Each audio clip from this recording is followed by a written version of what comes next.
Good morning. This is Kelly Hobart from Alpaca Direct, and I'm here with Sydney. And wouldn't you know, she's wanting to whine.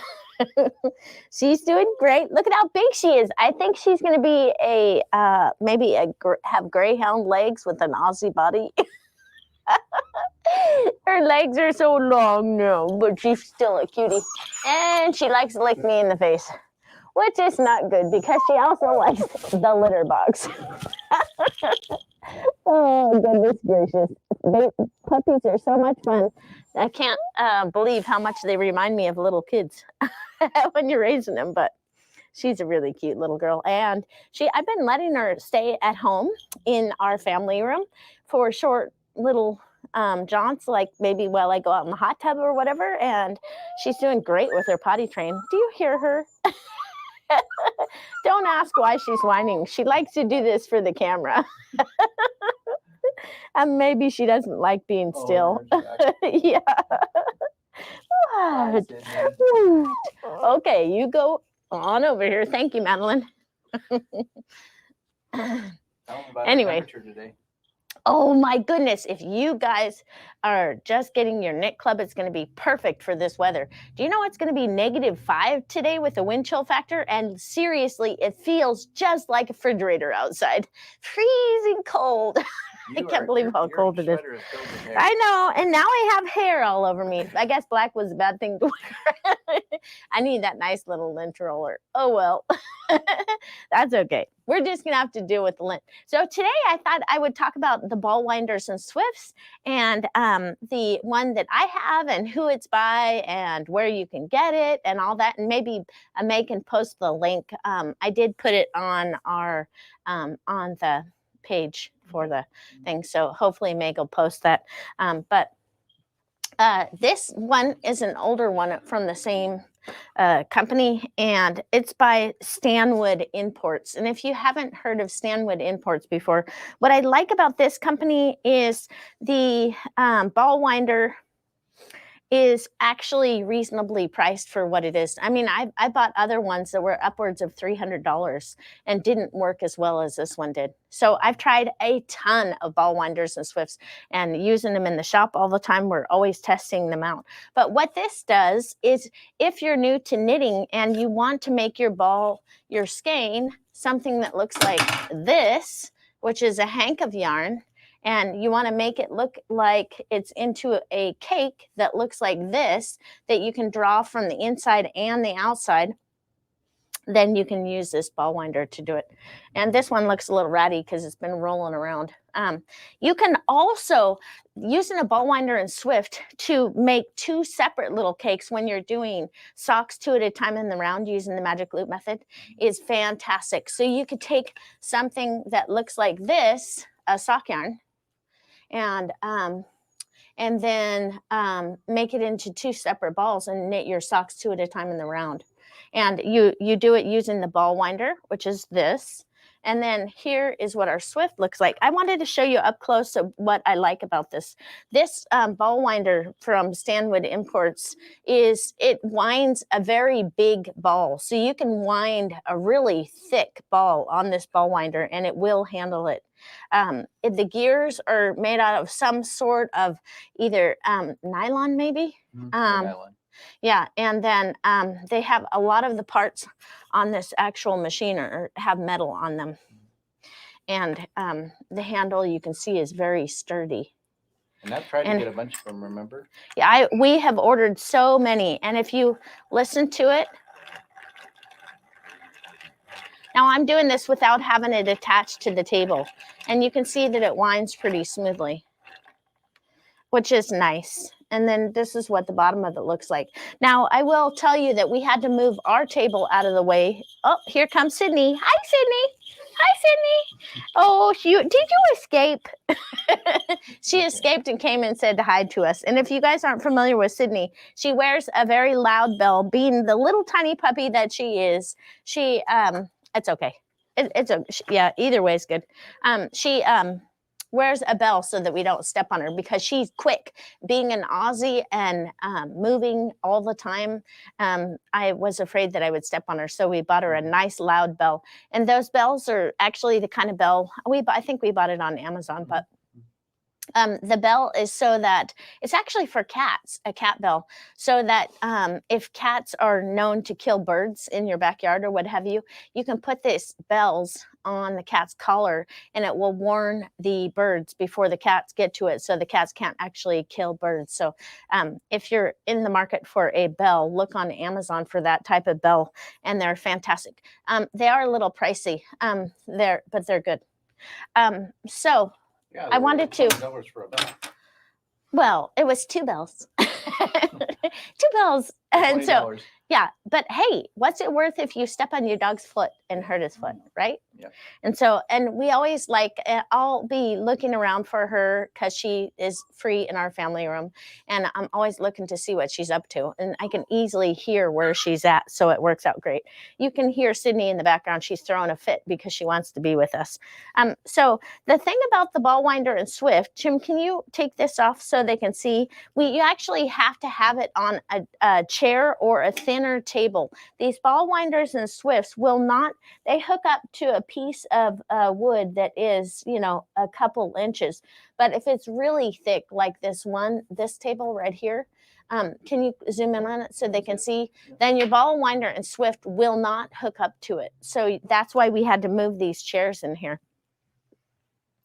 And so that's just something to keep keep in the back of your mind as you're ordering something, knowing which table you're going to be using it on.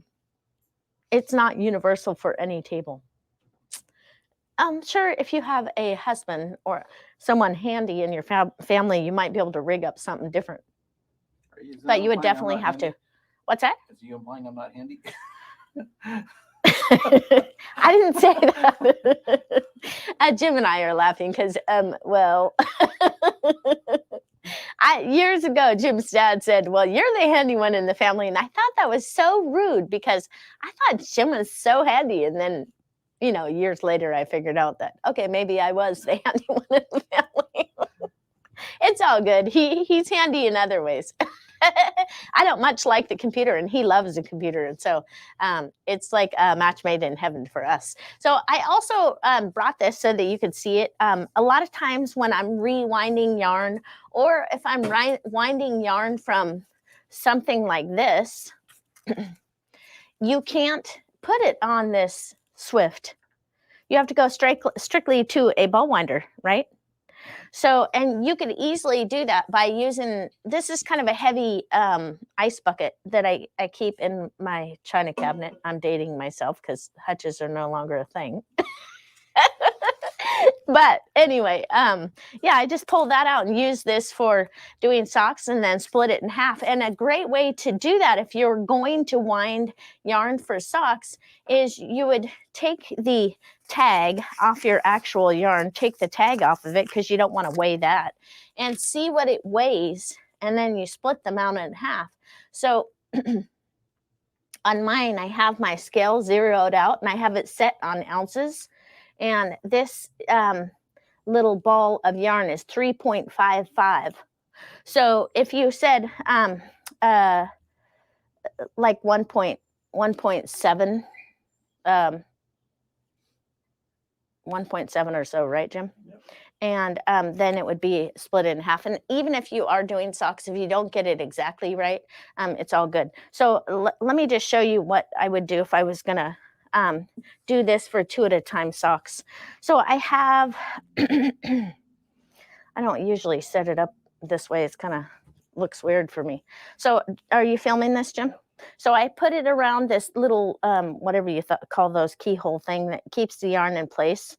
And then you have to insert the yarn through this little hole.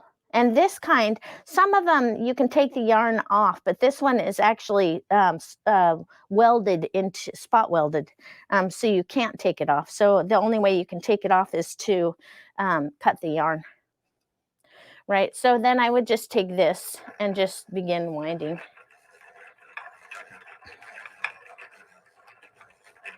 That's just coming out of the bucket. Yeah, and what you can do to make it, I would even stick this on the floor. It might move more freely. And I like to use my hand to help guide the yarn out, because what you don't want to do is wind your yarn really super tight. If you wind your yarn tight, what it does is it actually messes with the integrity of the yarn. And you do not want to do that. Oops, this fell out. We'll re-put that on there. And so you want to have it nice and loose, but not too loose. And then what you would do is, you remember that I said 1.7 or so was about the center. And so I would keep going and wind this until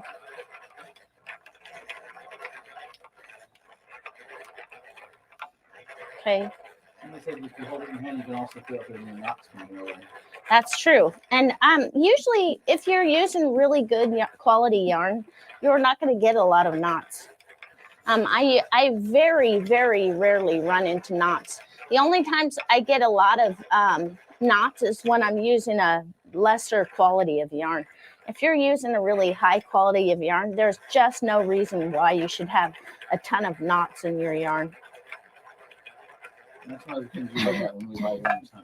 Yes, I look at that. I look how easy it is to wind. There are some yarns. There was this one bamboo yarn that we had, and it tangled into a mess every single time we tried to wind it for the customer.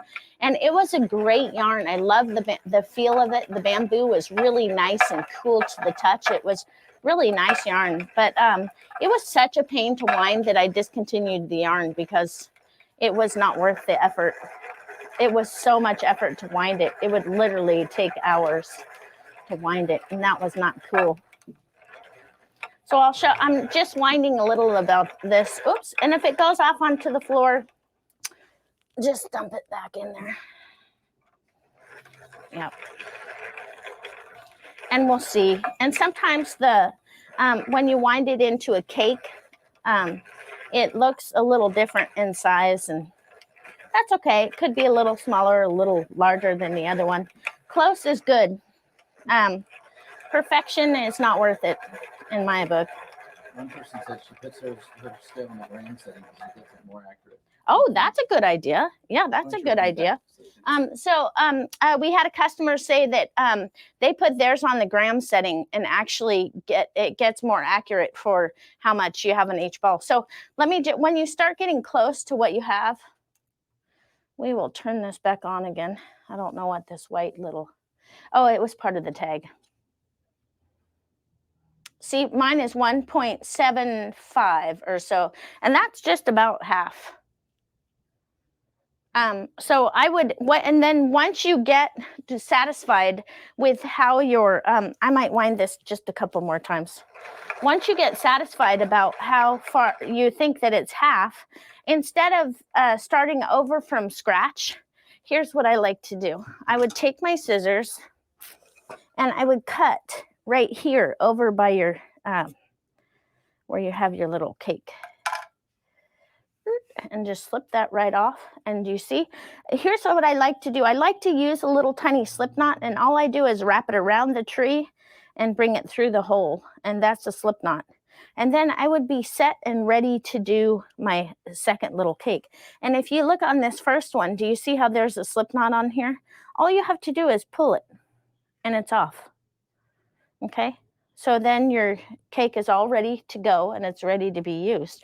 And then all I would do is do the other one, so they're matching, and then I would be ready to go ahead and start my socks.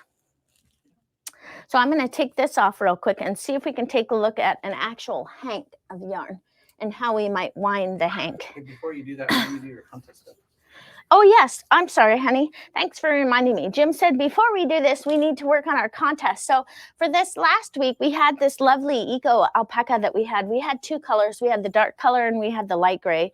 And this is made in Peru. It's undyed, super, super soft baby alpaca made in Peru by Cascade Yarn Company. And It is wonderful yarn. And then I thought for this week, maybe we could do some Ultra Alpaca Chunky in either green or these kind of purpley colors. And this is a 50-50 blend of superfine alpaca and wool. And so we have green, this greenish blue color, and then the kind of purple lilac color. Looks lilac. more like blue than green on the camera. But does it? Yeah. Oh, this one. Okay, you could say blue. That's fine. We'll know which one. And but the way that you get entered to win for the contest is you post comments in that comment section. Let us know what you work on. Give us your ideas, anything that's cool. And then we can learn from each other. And if you have a pattern that you're enjoying, don't forget to post that, because we like that too. Like our customer just said, was talking about the grams as opposed to ounces, and that was a fantastic idea, and it gets you entered to win. And so those are the kind of comments what we're looking for, because we want to learn together, right? We want to improve ourselves each and every day. And, we never know how long we're going to live on this earth, and we might as well enjoy each and every day as we go and help each other. So I wanted to take a hank here and just see if that we can undo this hank. So the piece of paper is proving to be a little bit of a challenge. I kind of had to rip it up a little bit. And then you would see there's a strand. Do you see this strand of yarn that's kind of holding it? So I'm going to gently open it up and see where we're at here. So you want to gently open it up. And then what I like to do, I like to flick my yarn and do this. Do you see how it kind of straightens out the fibers? Does that show up on the video, Jim? Yeah. Do you see how the fibers kind of just straighten out? So that's what you want to do. And then you want to gently hold it. Don't take any of the strands of yarn that are holding it together off yet. And this might get, we'll see if it gets in the way of the table. There you go. And you want to just pull it up till you don't want it super tight, but you want it tight enough that it doesn't fall off. And then this looks like it might be a slip knot. I like to save yarn when I can.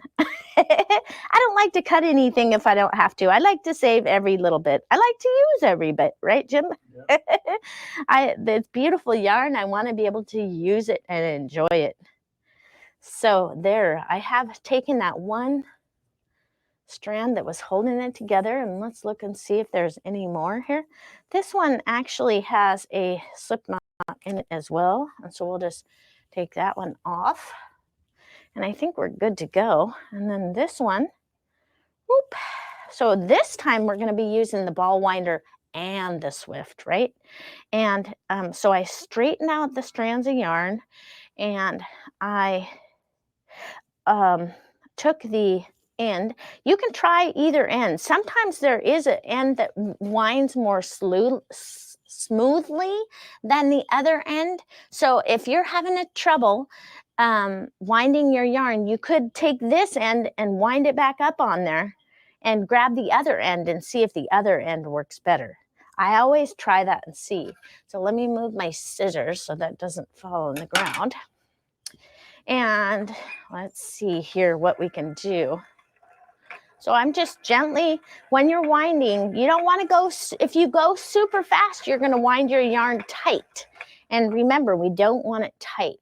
And see how it caught a little bit up in here? Can you show them, Jim? Right in here, it caught just a little bit. Sometimes you just got to slow down and give it a second, okay? And not yank on it. If you yank on it too much, you might cause a problem. But if you go really slow, you'd be surprised how many problems you can get yourself out of with ball winding and Swift. If you take your time, go slow, and just wiggle the yarn around a little bit and give the yarn a chance to release and untangle itself before you assume it's tied in a knot. Some people do that. They get really excited about saying, oh no, there's a knot, and they take it off and they actually make knots where there were no knots. And so just take it from me, who's wound probably thousands of skeins of yarn and had very little problem. most generally never have a problem, unless it's like that bamboo yarn that I was telling you about. But you can see that this Stanwood ball winder and Swift are really good options for purchasing. What this is, how this is different than what we sell on our website. This one is a lifetime Swift and ball, meaning you'll never buy another one. And the other one is more of a, if it's budget friendly. So it's all in what you can afford. And I never like people to spend more than what they can afford. So if you need that other kind of ball winder, for goodness sakes, buy that one. Or you can make it, but I'll show you how you can make one yourself and actually wind your own yarn. I wanted to show you here. You can actually use a toilet paper roll and cut a slit on the ends and use it. Or you can do what I did right here, is I just took a cardboard box from my organic roasted pepper tomato soup that I just bought from Costco. and I need to take the tomato soup out of the box and put it into the cupboard. And so I just got this little piece, and it's maybe 3 inches wide by 6 or 7 inches long. You don't want it too long, because if it gets too long, it starts getting into your way. And then you can see how on mine, I cut a little slit, and then I cut the slit a little bit longer. And I did that in 2 different places. And let me show you why I did that. I'll use this one because this one is kind of, I don't know why this is so sloppy, but anyways, it's seen better days. Yeah. And I just rewound it too. So if I wanted to, on using this, I don't really need to use that slip knot if I don't want to. All I do is I take my yarn and pull it down into the slot, right? Mm-hmm. And then what you want to do, and this 6 to 8 inches is just about perfect. You want to start wrapping your yarn around your little piece of cardboard that was folded, and for about 1.5 inches or so. That's a travel ball winder. This is a traveling ball winder. And you know, there are people who actually really enjoy winding their yarn into a ball. And for them, that's great. So once you get it wound like that, you start winding, and you see my working yarn is going away from me simply because that is what's comfortable for me. So when I start winding the yarn, what I'm trying to do is get it to hook back here and to hang on right there. Okay. There. It will when it gets a little bit more yarn on it. And all I'm doing is winding, and then after a little while, I turn that. You do it the other way? No, I just keep turning my cardboard, and what it makes is little things. And do you see how it's starting to make the lines there? Yeah. And then after you've done that a little bit, then you give it a turn. And this, of course, is not turning out quite as nice as it did yesterday when I wasn't on camera.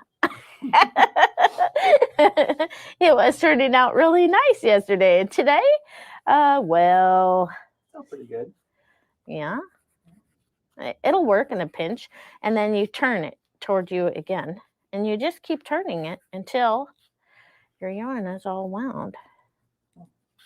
And you just take your time, and you don't want to pull it too tight. Like I said, you want to have a little cake of yarn that is gently, nicely wound. And then every little while, after about 6 turns, then give it another little turn and just keep. Yeah. Do you see that? Yeah. And this is what it looks like it's finished. I pulled this one directly off this little piece of cardboard. Here's the one that's finished. And you can pull it from the center, and you can pull it from the outside. That's pretty nice. Don't you think it turned out nice? It's actually it's neater than this one, and this one came off the ball winder in Swift. And all they have So- to do is buy some tomato soup at Costco. Yeah, or just go out in your garage and grab some cardboard off of something. And I just wanted to show you how easy it was. All I did was take my tomato soup thing, and just make it so it's like into a triangle. And then I would take this little handy dandy, or duct tape would work too. You love duct tape. I love duct tape. If you ever have an emergency, if you have your pocket knife and some duct tape, you can get yourself out of almost any problem you would ever have. I love duct tape. It's the best invention ever. Was it, Jim, do you think, was duct tape created by the astronauts? I don't know. Because you know how a lot of things that are, yeah, a lot of things that are really good in our life are from the astronauts. Let me just show you. I wanted to cut this off real quick. I had too much tape.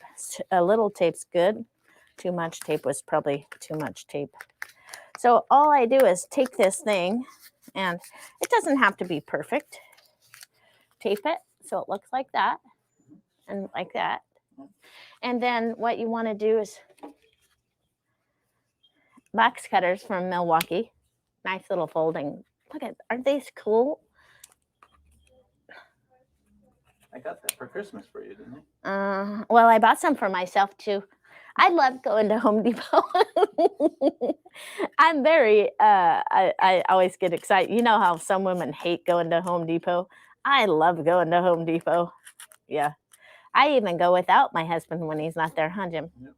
So see how I made that little tiny dip out of there? And then out of the other side, I'll just make a little tiny dip.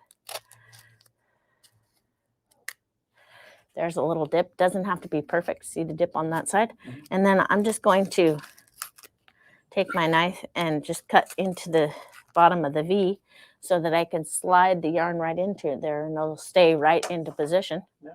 And this is the perfect length. Like I said, about 6 inches. It's great. And also, I'm winding mine away from me going toward the right because I'm right-handed. But if you're left-handed, you would be putting your yarn on this right-hand side and winding it around to the left. It works either way.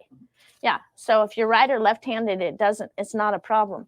And so these are the beautiful cakes that you get off of the ball winder in Swift. Do you see how nice see how they kind of go in one direction? Mm-hmm. Yep. And then they just keep getting turned and going and going. Yep. Yeah, it's kind of what the ball winder in Swift does. That's why if you kind of mimic it, you'll have good success too. And let me just remind everyone about our nice little giveaway for today is one of the colors for Ultra Alpaca Chunky by Barocco, and it's 50% superfine wool and superfine 50% superfine alpaca. And this yarn is very versatile. It's like a workhorse yarn. So the colors are purple and blue? Yeah. Yep, purple or blue. And you guys decide which one you like the best. Just post in comments what colors you like, and then we can get that out to the lucky winner. And the lucky winner, all they have to do is get in touch with Alpaca Direct and give us their shipping address so that we can send it in the mail to them. And that's all there is to that. Let's see who the winner was for today. The light gray colorway in this Eco Baby Alpaca by Cascade, which is super soft, 100% baby alpaca made in Peru. And the winner for that is Stacy Bradley. Stacy Bradley, you won. That's awesome. You're going to love this yarn. It will make either fingerless mitts. You could do gloves with it. You could do a hat with it. Sky's the limit. You can even do a cowl or maybe some little ankle slippers or something like that if you like 100% baby alpaca on your feet. Oh my gosh, dreamy. Yay for Stacy. Yes, yay for Stacy. And so I hope you enjoy that yarn, Stacy. Just get in contact with customer service. And this next week, I thought maybe we can mess around. Remember how last week we had one of the comments that were talking about doing color work and flipping your work inside out to do color work? Mm-hmm. I'm gonna be doing some color work, and I thought I would flip that color work inside out so you could see what the finished product, how it looks different. So I thought I would do a section where I do it with it out on the outside, and then a section with it on the inside so that you can see, this is what it looks like knit this way, and this is what it looks like knit this way. And then you can make a more informed decision. We can all take a look at it and see what we like. So I thought I would do that. So all of you out there, please stay warm. I hope that you're all inside because it's freezing cold here. That's when I wake up in the morning. I'm so grateful. I have to run and hug my husband who takes such good care of us, and our home is so nice and warm, and I'm so grateful. So I hope all of you have a great week, and I will see you next Tuesday.